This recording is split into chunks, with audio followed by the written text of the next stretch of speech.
Good evening, ladies and gentlemen.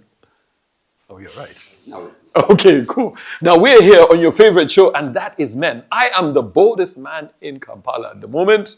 Faisal is trying to catch up. He still has a long way to go. He has started at the bottom, and he's getting to the top, and he'll join us very soon. Now, tonight we're here to discuss something that touches a lot of men. And it's called generational wealth. Now, some people believe their parents were responsible for building a good platform for them to prosper. Others were blessed, like Chris, to have it. So, gee, so he was born poor. No. Do you want us He to will say the tell truth us. or you? Or, Yes. Wow. So, Apparently. is it the responsibility of every man to build generational wealth? The Bible is very clear. It says a wise man leaves an inheritance for his children's children. Who, Chris? I think that the reality of many people is you don't get to vote which family you're born into. Okay. So you're born. You find that you are born in the one you were born into. Yeah. I come from a family where a generation before my parents, on both maternal and paternal side, they were quite wealthy. And then something happened to the generation after. The money didn't money in the sense that the wealth was not managed well for that next generation. And so on one side, there's been fights around the wealth and things for 3 decades plus. On another, some of the property wasn't managed well, etc. So then by the time we were born, my parents were your average middle class type of couple, and many of them, so that's the kind of environment that I was born into. So the thing I would say about generational wealth is that we need to be very structured about it, because you can work very hard in your generation and build so much, and if it's not managed well, you lose all of it in the next generation. King Solomon said that what happens if you work so hard? He was in Ecclesiastes, he was saying meaningless. This is a book he wrote when he was much old, after all the mistakes he made. He says meaningless. Life is meaningless. You make so much money, and then it's passed on to a fool, your son. Yeah. In other words, it's possible to pass on wealth to guys who are not as wise as you, because wealth is built by wise people. Okay? At least you need wisdom to build wealth. Yeah. Otherwise, everyone would be wealthy, but that's not the reality. So I think that there is something to be said about how you bring the next generation along in the wealth conversation, so that they can be able to keep growing it. I think the Indian families, the likes of Mokwano and the others, I think have done a good job. They sort of bring the next generation along well, and from generation to generation, they keep on building wealth, and it gets more and more. So I think there's something to learn. I don't think that as Ugandans, particularly of my skin color, I don't think that we've done a very good job with generational wealth. We're learning, but we need to. So I'm very happy about this conversation. Okay, no, great. Now, Colin, just springboarding off what Chris has said. Clearly, generational wealth is not for everybody. Should we then just accept that there are certain people who have missed this bus and they'll never get on it? The thing about context and story is very important, right? So you think about, if Chris is 50, the generation, which is his parents, you say another 50, and then you're saying the generation before that was wealthy. You're saying 100 years ago, in 1920, he was descended from, wealthy families, right? No, just if you're talking about me, let me correct the record. You're talking about the 90s, 1990. So that generation closed out. So one of my grandfathers died in 94. My grandma actually passed last year. Yes. But the patriarchs signed out around 90s. Yes. In the 90s. But if you think about, which is about what 30 years ago. So they would have been about 70, 80 years. Yeah, they were in their 80s. Yes. Yeah. So the plus 30, you get 100. So it's about so. And the reason why I'm saying that, when you step back 100 years, they're not just people who are wealthy. They were landowners, they were owners of capital, they own factors of production. And when you talk about that, then when you look that far back, then it's plausible to have this conversation. But for a large percentage of society, people don't have land, or they don't have the factors of production that then are able to allow them to because that's how society is structured. There's people at the bottom, people who work for a living, and there's people who own the factors of production who then make other people work for them. Yeah. And the human experience is in such a way that very few people manage to break from the either lower class or middle class or working class into the class above them. Yeah. One, because you're not just in an economic class. You think like that class. The ideas you have are in that class. Yes. You need to. It's only when you move up, you have to start thinking like the upper class, to then break the habits, the constraints, and the thinking that keeps you here. And when you think about it, I think that the bus is not gone, but it is incredibly difficult, because it also sometimes involves separating yourself from other people. But the one thing you must not do ever is stand here, listen to a pastor tell you about things written by Solomon, who already had all the wealth, and he's telling you, it's all vanity. That's hypocrisy. No. Let the guy who has had all the money tell you, guys, don't chase the money. It is not meaningful. Let us enjoy. When we enjoy, but then we shall also say, you're missing the point. Let me just say, I was just saying that Colin, you're missing the point. The point that Solomon was making is that you can work very hard and build a lot of wealth, and then it's squandered by the next generation if they are fools. Let us make the money, then we see if our children are fools. But we can't just believe. We know that our children are stupid. By the way, let me tell you, people, our viewers know. They look at that child, they see him adding 1 + 1 is equal to 3. They're like, they know. We know. Sometimes you look at your child, you look at your wife, and you just say, this is your son. And you just say, you know what? Anyway, Peter, invite her. Wow. Now, we're talking about this whole thing about generational wealth. And speaking of what I've heard a lot of people progress the argument that Colin has made about Solomon, that he enjoyed the wives, the concubines, the money, and everything. Then at the end of the day, he's like, guys, don't do it.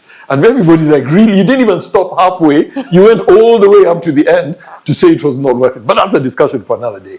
Now, Colin has raised something very interesting, the mindset. Is building, before you build generational wealth, you've got to build wealth.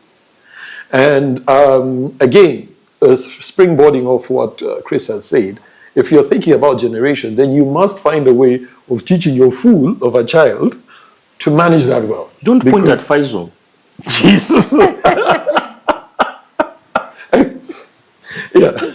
So is building wealth a mindset? Yeah, that's correct.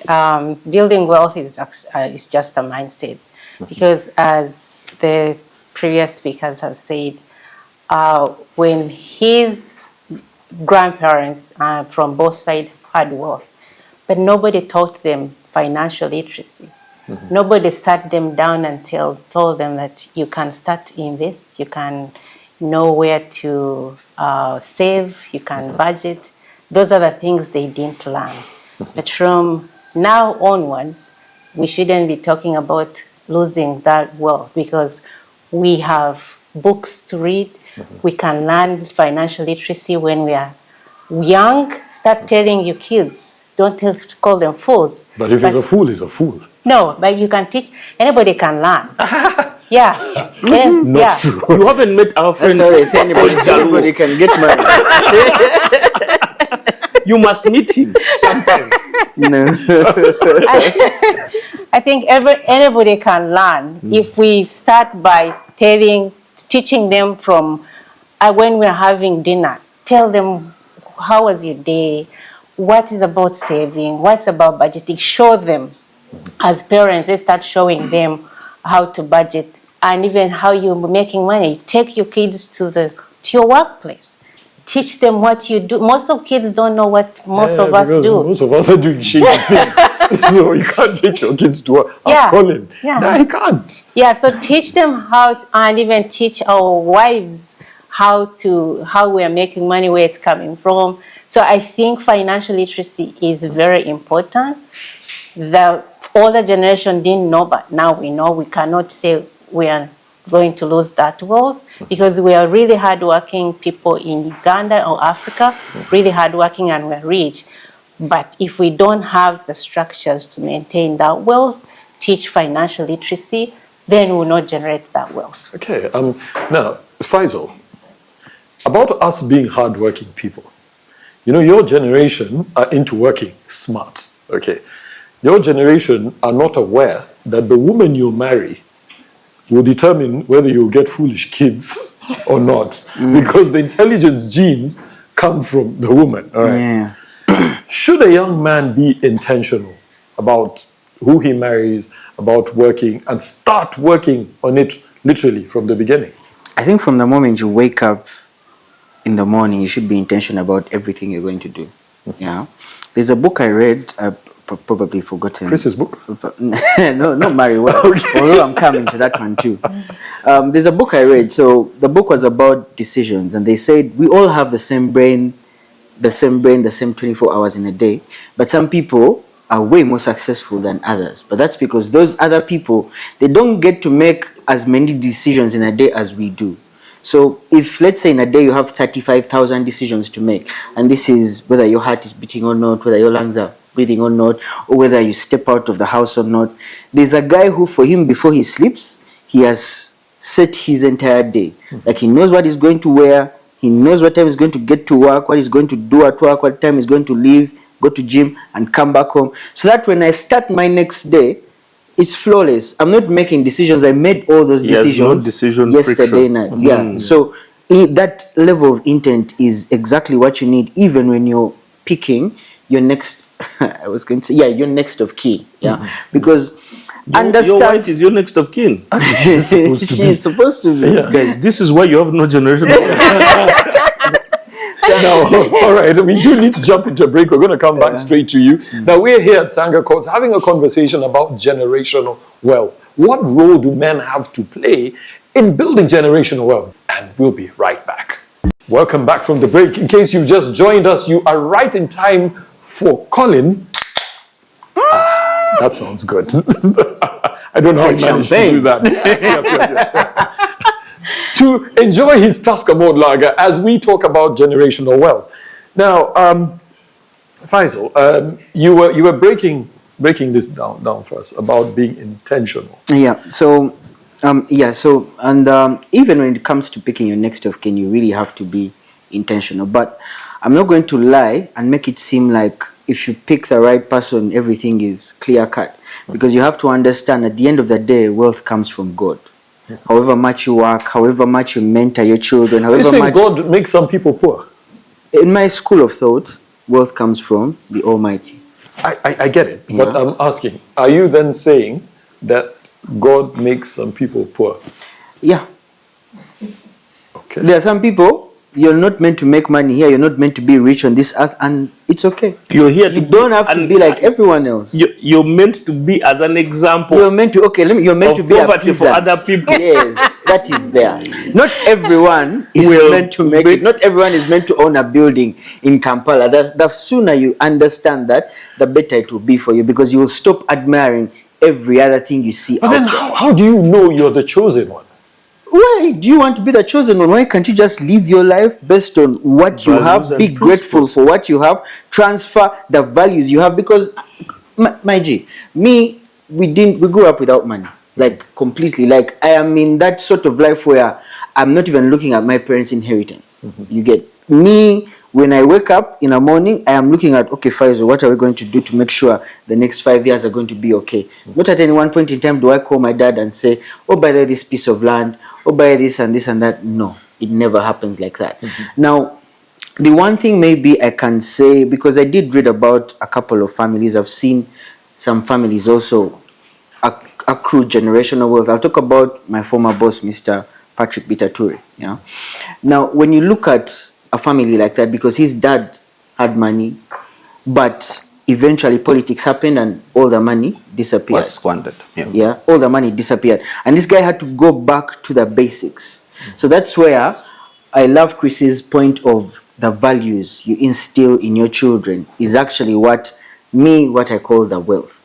Because you may have all the money in the world, but if you are transferring this money to a guy who thinks having a new iPhone every year is the standard of what he should live by, then you're at fault. It's not going to go very far. Okay, I hear you. So now, let me, sorry, as I finish here. So there is that whole point of transferring values, down to your children. And then there are people who have mastered having an organization, I'd say an ownership structure. Yeah. Now, when you look at things like circles, a lot of people look at circles and they make fun, like they don't really take it seriously. Yet, when you're looking at families abroad, the Rothschild, the Walmarts, these guys built, I'll say, family banks. They built family banks. They put life insurance premiums on these banks where now everyone in our family has to pay to this family bank so that the bank has liquidity. But also, if you die, we'll take care of you and your kids. We'll take care of you and your family, or we'll take care of you and your property. So the family bank now becomes the generational wealth. In that, Colin, it doesn't matter if you die, we got you. Your kids are going to be part of us. We'll set up life premiums for them, and they're not going to suffer.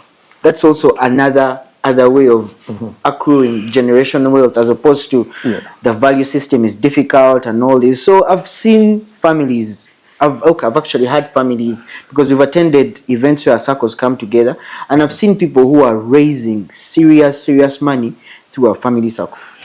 Go ahead. So when a person has been wealthy and they go back to zero, they are not really the same as me and Faizo. Because they know they have already made a million shillings, right? Yeah. Yes, they have the blueprint. They are coming with knowledge which me and Faizo don't have. And I think that when you think about it like that, then the generational wealth isn't assets. It is behaviors. It is values. Information. Yes, it is values, right? Because the assets are just the evidence of how we live. Yeah. Right? Do you get what I'm saying? Yeah, makes sense. Because the real differentiator, the real multiplier becomes the information. A guy, as you said, you can have money, you're down tomorrow, you can make it back. But if you've never been up, then you're here like me and Faizo talking about Just to strengthen your point, just to add on, if you can allow me, you read President Donald Trump's story. His dad was, fairly wealthy, Fred Trump, and then he passes on, what Donald Trump calls a little money. A few $1 million, small was little money for him because he's a billionaire. Yeah. But he went broke twice, and there's a time he tells a story. He met a guy on the street in New York who was asking for a handout. And he's like, look, I have no money. Because it's like, dude, if you knew how much I owe, because I think at that point he owed $2 billion. He was negative 2B. Okay? But someone who's able to come from negative 2B to maybe back to 3, 4B. I mean, now there is no telling what his net worth is as a president. But here's what is good to know is that by the time he became president the first time, he had stake in 500 companies all over the world. So that the reason why he held it back is some of the businesses have stakes in China, in Russia, and all that. But he had business interests in 500 companies. And so the point is that the mind that can make that money is more important than the assets. Although I think I like the mind and the assets. So I wanted to make the second point to then come back into this. I wouldn't want the stuff squandered. So the thing about the mind, which is what the mind has to be able to think a certain way, do certain things, and then the other part about this generational wealth story you talk about is about vision casting. The blueprint. Someone has to be able to see, I see 500 years, I see 50 years, right? And part of that vision casting is knowing that amongst your kids, know that Chris is not going to make it, but Chris's son Faisal is the one who's going to make it. With your theories, guys, then the wisest, the cleverest people would be the richest people in this country. No, I'm not saying clever. I'm saying because there are people who have money and they can't see beyond their own lifetime. And if you think about the thing that you're saying, someone who says, I'm not going to just buy cars, I'm going to establish a way for us to take care of our children and our families. Remember that having the money to take care of your kids, your brothers and your communities, families, is what allows them to go to school, pursue their passions, become excellent in the world. That thing about vision casting is absolutely important. The final thing I wanted to say and hand over to earlier when she started, she said, we must teach our wives to save. And I wanted to just state here that people don't get out of poverty by saving. Oh, really? They don't achieve generational wealth by saving. That's my son's school of thought. They don't. So how do they? I feel like even if you saved your whole life. No. So I am going to hand over to Peter so that he can come to me. Please qualify those things. No. I am not going to say Wait. We are coming to that, and I'll tell you what. I kind of agree. I usually don't agree with Colin. Peter, I will tell you one thing, and it's even biblical: the talents. The guy who held the talents saved, and so. No, Peter. The Bible said that you fool, you should at least have taken my money to the bankers and that I would at least have gotten some interest. What he's saving is holding on to it. He did not save. No. He by holding on to it was saving the money. Okay, Lindsay, you see what you have started. Then you kept quiet. But Lindsay, before we go back to what Colin said, he started off very well. Then he threw in the works. Yeah. Now about the blueprint, Colin was actually talking about a blueprint, being a visionary, and I believe that is the first step. You must know where this is going, and I'll give you a very practical example. When the East African Railway line was it was the Uganda Railway line, which became the East African Railway line, was completed in, I think, 1901. The Indians, because the Africans became a problem, didn't want to work, so the British government brought Indians, coolies, the coolies, to come and build it, and they were going to be paid. Now, when the railway line was done, the British government was actually broke and started giving all sorts of excuses as to why they couldn't pay and how they wanted to pay. And the Indians said, it's fine. We only want one thing. Don't pay us. Just leave us here. And they made a pact amongst themselves that they were going to be the last poor Indians of their generation. So they accepted that they were going to be poor. But they said those guys coming ahead will never be poor. And it speaks into what you were saying about about certain wealthy people. I'll give you a simple example, like the Madvani family. Yeah. They were extracted, everything was taken away. They come back, but they're still following a blueprint. And they pick up from there. So don't you think the first step should be cast your vision?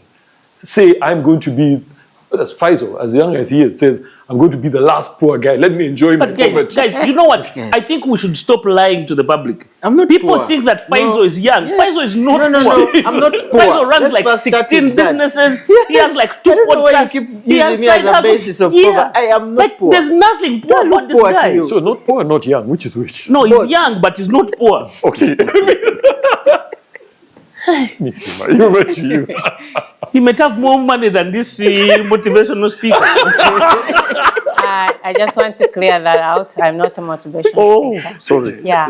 So I do a financial Literacy literacy, coaching. and I disseminate information, and I talk out of experience. So I'm not motivation. I've lived this experience from being poor to where I am now. So I'm So not you're rich. motivation. You're wealthy. I am wealthy. Wealthy, not rich. Yeah. Okay, all right. Yeah. Nice, nice. There are So- levels. Yeah. Yeah. I was talking about the blueprint. Yeah. Should, not using Faisal as an example, Yeah. but somebody like him, okay, should you be able to say, look, I'm going to be the last poor Busoga man, okay, now going forward, all the Basoga who are coming after me will be wealthy. Is that part of generating wealth? Yeah, because you generate wealth that is going to outlive you. So you're not generating wealth for me, for immediate, and for my immediate kids. It is something that is going to outlive you. So that's what generational wealth is all about. Yeah. So if I'm creating, as he said, you have insurances that you've put in a trust, and all your clan members are in that insurance, and it's compounding for the next generation and the generation to come. So, But sorry to stop you there, but aren't you speaking to the elites? I'm saying, well, how about, I'm this guy, all right? yeah. I am, no disrespect. Like you're a pineapple farmer. Okay, you're like me, a pineapple farmer, okay? Are you ashamed? No, I'm not ashamed to be. So why do you never talk about it? No, I'm a very proud pineapple farmer. Okay, so but- then what you are going But to use I understand what she's saying, okay, but maybe you speak to my fellow pineapple farmers, okay? But yes, let's talk about, I'm a pineapple farmer in Kayunga, all right? Now here I am, I'm looking at this situation. I've got 13 kids, it is what it is, and I want to see how I can be able to build generational wealth. Where do I begin? Well, Because you can't start telling me to buy unit trusts and all that stuff. That won't make sense to me. Yes, but we are very fortunate as East Africans. We have been able to create circles, chivinas, those the money that we collect. It's where we start from. But the only difference is that we have been collecting money, but we haven't figured out how to compounding it so it benefits the community. So when I'm talking about literacy and how to find economic developers to go into those circles, because I have seen circles with trillions of shillings, but what they are telling me is they are buying land. Land is not, it's good, it's an asset, but we need cash flow. We need other things to compounding it. So whatever we make, it benefits the community. So that's how fortunate Uganda is. So we have those structures in place. So it talks from the bottom of the bottom, the person from the village, how they are generating that income and how it can transfer to wealth. And Do you see what I was saying? Do you see what I was saying? That the wealth comes from God. You build, you help your community. God is definitely going to give you more money because you're helping about 50, 30 people. If you look at how the Madvani were, where they settled in that Before you area, help how anybody, that help yourself. entire area Now, has, we need has to get grown. into a break because we're here talking You people are about selfish. That's why you're not generational wealthy. wealth. According to Faisal, if Like you want to pineapple become rich, farmers are- Yes. become ever a gotten pineapple a free farmer pineapple and from give me? out your Never. pineapples to everybody. Otherwise, don't Grow go your anywhere. community. We'll be right back after the break. Welcome back from the break. We're here at Sanga Courts having a conversation over an ice-cold Tusker malt. We want to hear from you. This is your show. Let's have a chat on our socials. Our handle is... NTV_UG. Why are you saying it with no energy? He's thinking. He was in another box and you... You know, when pulled him out you of that ask box. me, yeah, when you ask me, I was thinking about it my is world. NTV men_UG. Yeah. Anyway, now, guys, before we went into the break, Colin talked about the issue of saving. Now, I know it's a very dicey thing. You can't invest what you do not have, all right? However, if you are going to be scared and you're just going to say, oh, all I'm doing is saving, you will not grow rich by saving. So you're right.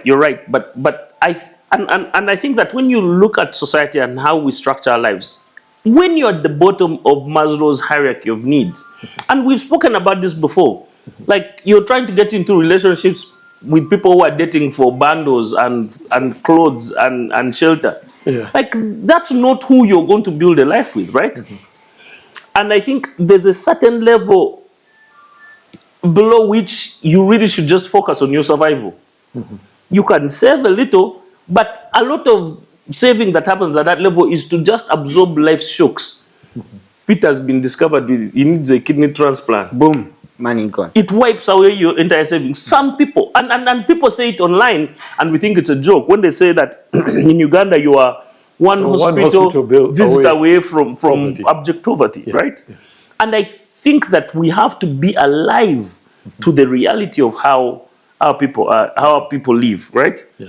Great. So the thing about, and why I agree with our guests today, is that collective savings can compound.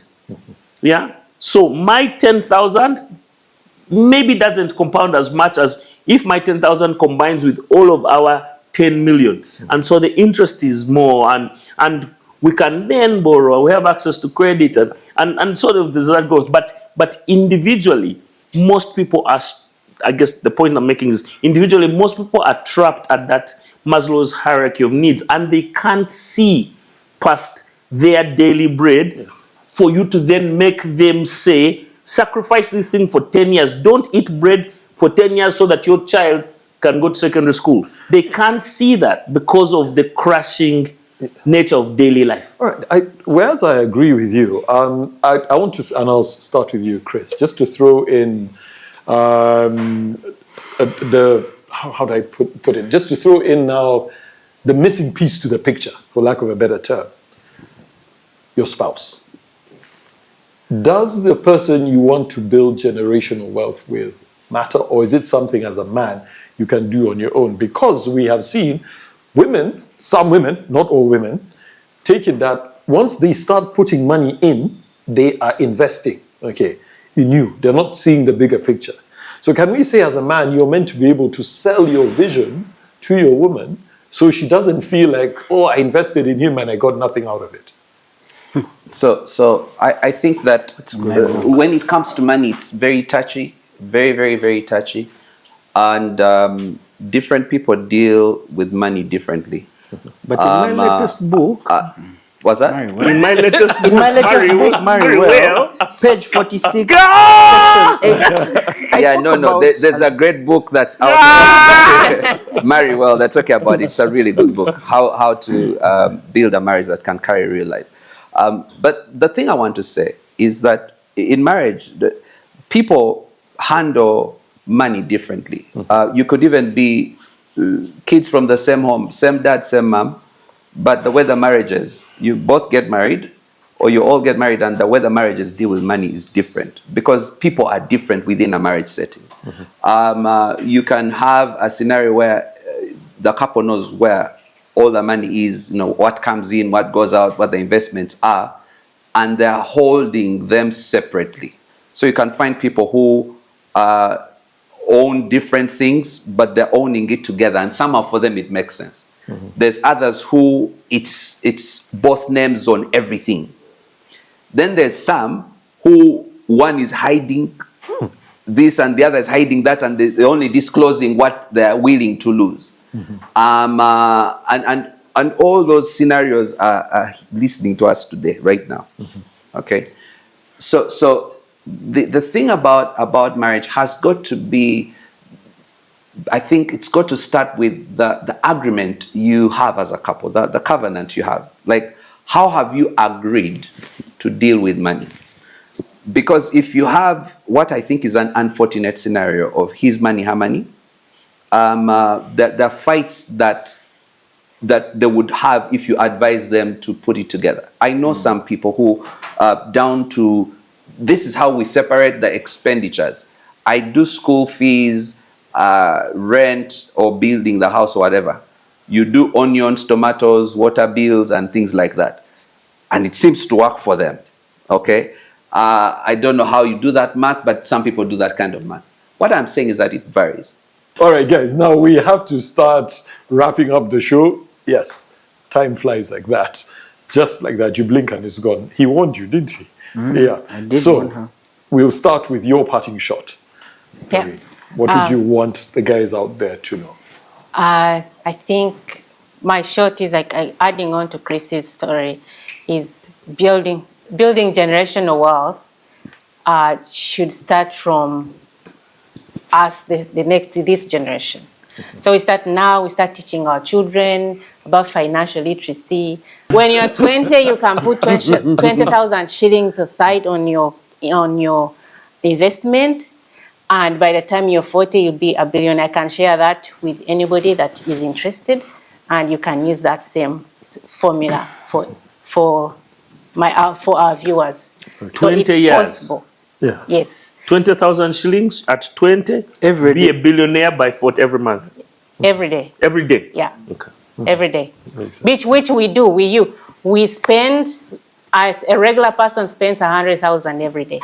So that means Which regular person? a regular Uganda, because if you go to the bar, you spend the same amount of money. No, Peter, as in for him, he spends like 400. No, 500. So when you say 100, I'm a he's pineapple not farmer, understanding don't how, forget. because that is very little for him. In Kayunga, I highly doubt. 100K is just his No, but fuel. when we are talking about building generational wealth, we know that, as Visor said, there are people who are poor. But we are looking at people who are middle class, who are working 9 to 5. You have a job, you have a side hustle. That is money you can collect every day. 20,000, you can collect it. Like my niece, she was doing my makeup, so she's paid, and she's still in university. So that is something we need to start getting out as Ugandans. We start building. We have a skill. You have a skill, build on it, and make money out of it, so that we shouldn't be a statistics that in Uganda, we cannot build wealth, but we are rich, so we can build that wealth. So that's what, as a Ugandan, say, we need to change our mindset and start working on our being rich into building generational wealth that will outlast us. All right, fantastic. Faisal, your parting shot. Yeah, the first thing is, see, before wealth, you have to be rich. That's why sometimes people say he's rich, he's wealthy. They're two different people. But before you become rich, you also have to have money. That's why sometimes people will say he has money, but this one is rich. But this one just has some money. Yeah. Now, also before you get money, you have to save. You have to compound. Yeah, that's why they'll say, man, this guy has money. This one is just saving, is just beginning. But even before you save money, you have to what? You have to acquire a skill. So that means you have to compound on your knowledge. Yeah, this is just the first lesson I'm going to give everyone there. I did telecom engineering. I thought this was it for me. Like my life was engineering. But when I entered marketing, when I started reading about billboards, I loved it. So what happened is I invested my money in studying marketing. Not my mom, not my dad. I just sat down and said, I think this stuff is fun. If I put money in this, it might do something. Yeah. And because of that knowledge, because of that skill, because of the saving of the money I did, I'm now at least somewhere. That's like lesson number one. Lesson number two is, I don't think that people who are wealthy, before they became wealthy, used to sit down and say, I'm going to work so that I become wealthy. I feel like wealth is a state of life you achieve. It's not something you sit down and plan like you're in S1, you're like, yes, we're going to be wealthy. S2, camp, no. I feel like it's the final state of life that at that moment in time, you're considered wealthy because you've accrued all these other things. What I'm going to advise people to do is control the things that are within your reach. If you have a skill, if you're doing something, how about you impact your community as much as possible? Because like I said, I come from a school of thought where if something is meant to be yours, it will be yours. That whole business of you're seated and you want a building, you want this Lexus, you want that Range Rover, but these things are not meant for you. It will stress you. It will make you miserable for the rest of your life. But if I come to the table with this school of thought of, you know what, I'm not wealthy, I don't have money, but with this skill I have in marketing, I can teach some people, I can mentor some people. And this is what I do. So usually on Sundays, I meet people and I just teach them about marketing. I teach them about billboards. Not that I don't even ask money off them. I just have this prayer of God. You are seeing what I'm doing, impacting all these people. Surely if you gave me this 5 billion shillings that you have given the other blogger, what's his name? Don't say it. Surely if you give me this 5 billion shillings you've given this blogger, I'm going to be able to get at least 1 billion and mentor half that population in Kampala in marketing also. Yeah. And then my final point will be ownership is one thing, structured ownership is another. Yeah. And wealth is not built by one person. One of the reasons why in Africa it has been so, I mean, you only have Dangote, right? Why it has been so hard for us to accrue wealth is, it is so, we grew up, I think we suffered a lot. Yeah. So we were traumatized a lot when we were growing up in that we are very easily triggered. If you're with someone, you're building wealth, divorce has now become a very big constant. If you look at all these families that have built wealth, Yes. things like divorce don't exist. Things like separating don't exist. So structured ownership is a very important thing if you actually want to be serious. But this is at that level when you're now rich. So if you're still down here, work on your skills. Okay. Colin, your party shot.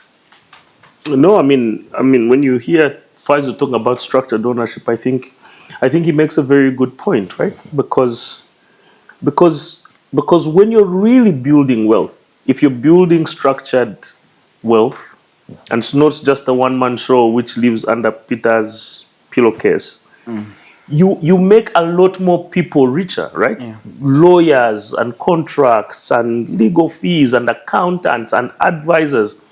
The ecosystem lifts everyone. But if you run everything like a one-man show business, Like a pineapple farm. like a pineapple farm, you're the one who decides the fertilizer, you're the one who sells the pineapple price, you're the one who says we're not making pineapple juice, no value addition. I think Faisal makes some very interesting points, right? So part of building in community is also that you can help a lot more people.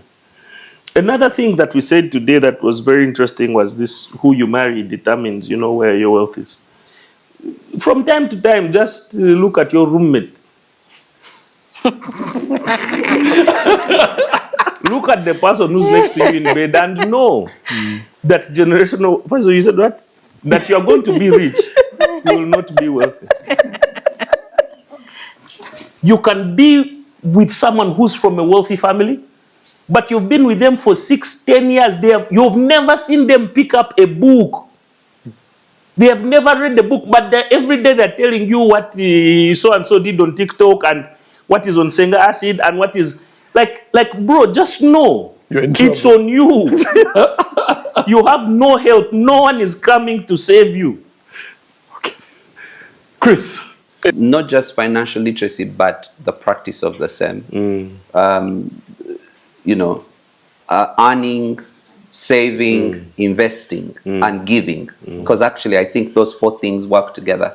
When we talk about these things, I like to recommend a book by Moses Mukisa called Straightforward Financial Growth. Get it. It's good. I think it's one of the best sellers in that area in Uganda. The second thing I would say is community. The truth is that your network is your net worth. The people you know actually get you to the money you need or the wealth you need. So here's the thing. You will never be wealthy if you have no wealthy friends, because they are the ones who know how they got there. Mindset, birds of a feather. The other thing is experiences. Sometimes, I saw a video recently. Pastor Robert Kayanja had been invited for a meeting at Donald Trump's private home in Mar-a-Lago, in Florida. And he's like, yo, I've traveled the world, but this I have never seen, because it's like a palatial home. So sometimes you need to go to places where a real wealthy person can challenge you, because sometimes if you are the wealthiest in your corner, I think it's in Kayunga. John Maxwell says, if you are the top of your class, you're in the wrong class. So in other words, make friends with those who are higher. The last thing, Peter, which has been really close to my heart, because for me this area, generational wealth and securing the future for the next generation, is a big deal for me. One of the things we haven't had a chance to talk about, and I hope we can talk about it, is AI, AGI, AGSI, super intelligence, and what that's doing to our world. Some things are happening now. There's real compression of jobs and things like that of the economy. And there's agendas right now. If you look up WorldCoin and things like that, there's going to be programmable money. So it's in some cases, and by the way, China has already started some of this experiment, surveillance of the whole population. They track everything. You're an ID, you know. So what I'm saying is that the world we are living in now, many of us are not aware of, okay? And what that could look like. So some of the things I think we need to do is also just be wise in terms of what we're investing, which can't be digitalized. Things like land and property, things like food chains, because human beings have to continuously eat, managing logistics, water, energy, things like that. So that, and I believe a lot in what I think you called it structured something. Ownership. Structured ownership. ownership. Structured So ownership. we need to always work in communities, the circles, the community thing, but then be aware of things that are not compressible, things that are not deletable. Because what's happening is that if you ever thought that the big corporates have been big, they're getting much bigger because of technology. Yeah. The world where we're going is, if we don't switch on now and start preparing for what this conversation can be totally meaningless if you are working with an economy of yesteryear and not the one that's coming in the next 5 years. Makes perfect sense. Now, we're here at Sangha Calls. We've been having a conversation about generational wealth. Are you that kind of man out there who's building something for the future? Or are you the lone pineapple farmer, as some people have put it, who has decided they're going to die with their pineapples? This is your show. We want to hear from you. We have to go. From us tonight is God bless. We'll see you next week.